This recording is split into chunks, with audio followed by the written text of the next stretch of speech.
Le semestre dernier, dans le cadre d'un cours de littérature africaine, nous avons visionné une vidéo sur Seydou Badian Kouyaté, auteur du roman « Sous l'orage » qu'il fallait faire découvrir aux étudiants. Réalisé en janvier 2017, l'interview portait sur les relations franco-maliennes. Sans ambiguïté ni faux fuyant, l'ancien compagnon et ministre de Modibo Keïta, président du Mali de 1960 à 1968, déclarait ceci. « Les dirigeants français racontent du blablabla. Ce qu'ils font est tout le contraire de ce qu'ils disent. Le pays le plus riche en pensée et en penseurs progressistes devient accroché aux colonies.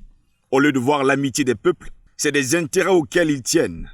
Qu'est-ce que Hollande a à nous envoyer? Quelqu'un, Jean-Yves Le Drian, ministre de l'Europe et des Affaires étrangères, qui ne connaît pas l'Afrique, qui ne cherche pas à la connaître et qui, au fond, n'a aucune considération pour l'Afrique. Double langage, parasitisme, affairisme et mépris, le romancier malien décédé le 28 décembre 2018 à l'âge de 90 ans ne trouve pas de mots assez forts pour exprimer le dégoût que lui inspire le comportement de la classe politique française qu'il ne confond pas avec le peuple français. Le 8 avril 2020, c'est-à-dire 3 ans et 3 mois après cet entretien choc, le même Le Drian annonce que son pays déboursera 1,2 milliard d'euros pour aider l'Afrique à lutter contre la propagation du Covid-19. Une annonce qui soulève de nombreuses questions comme celle-ci. Si la France peut aider, si elle est si généreuse, si elle s'intéresse tant à ceux qui souffrent, pourquoi n'a-t-elle rien fait pour l'Italie voisine qui était meurtrie, qui avait besoin d'être secourue? À quel moment les pays africains ont-ils sollicité son aide? Que vaut 1 milliard d'euros pour tout un continent à côté des 2 milliards d'euros dont devrait bénéficier la seule France? Cette dernière agirait-elle comme le bon samaritain de l'Évangile pour nos beaux yeux et ad majorem Dei gloriam, ou bien y aurait-il anguille sous roche? L'annonce de Jean-Yves Le Drian ne peut que laisser dubitatif tout Africain connaissant un peu l'histoire des relations entre la France et ses ex-colonies.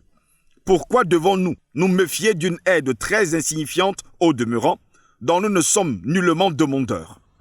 Parce que les dirigeants français ne font jamais rien pour rien, parce que la gratuité ne fait pas partie de leur lexique, parce que chaque fois qu'ils ont donné quelque chose à l'Afrique, c'était pour lui soutirer le centuple, parce que toutes les aides allouées aux Africains depuis 1960 les ont fait reculer au lieu de les faire avancer, parce que la politique d'assistance et d'aide n'a abouti qu'à nous désorganiser, à nous asservir et à nous déresponsabiliser dans notre espace économique, politique et culturel, pour reprendre la belle formule utilisée par le capitaine Isidore Thomas Sankara dans le discours historique qu'il prononça devant l'Assemblée générale de l'ONU le 4 octobre 1984.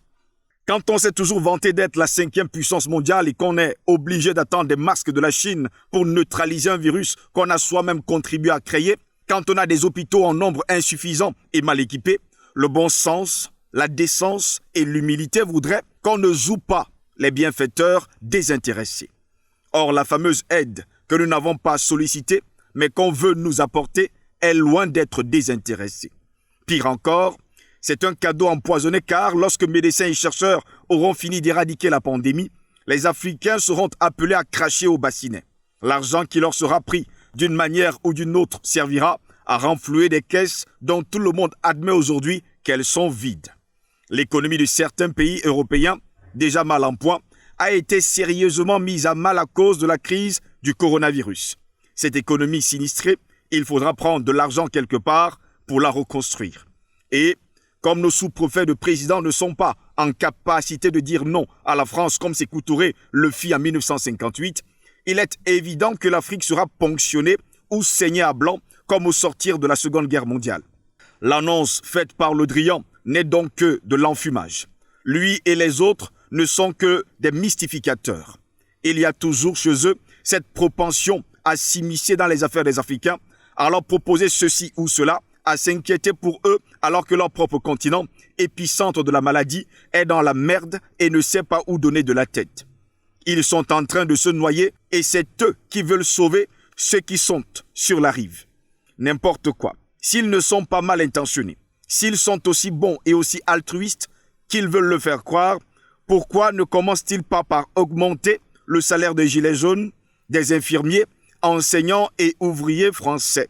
Ne voit-il pas que l'Allemagne, qui possède l'économie la plus puissante d'Europe, n'a pas de colonie auquel s'accrocher, qu'elle gagne son pain à la sueur de son front et qu'elle se garde de s'ingérer dans les affaires internes des Africains, ces criminaux esclavagistes, s'ils avaient un brin d'intelligence et de lucidité, auraient compris que les Africains ne sont plus dupes et que le 11 avril 2011 leur a permis de découvrir le vrai visage des gouvernants français, qui ils sont réellement, et que, si ces derniers ont réussi hier avec la complicité de certains Africains complexés médiocres, ils ne réussiront pas forcément demain à gruger et à piétiner l'Afrique, car la jeunesse africaine, la jeune génération, informée et politisée, ne se laissera pas faire cette fois-ci et utilisera tous les moyens possibles pour défendre et faire respecter le continent noir. En un mot, nous n'avons besoin ni d'aide, ni de vaccins assassins, ni de solutions, ni de leçons, ni de prières. Ce qui nous ferait plaisir, en revanche, c'est que la France ne se mêle plus de nos affaires, qu'elle parte le plus tôt possible de nos pays avec ses soldats, qu'elle cède ou se sauve elle-même.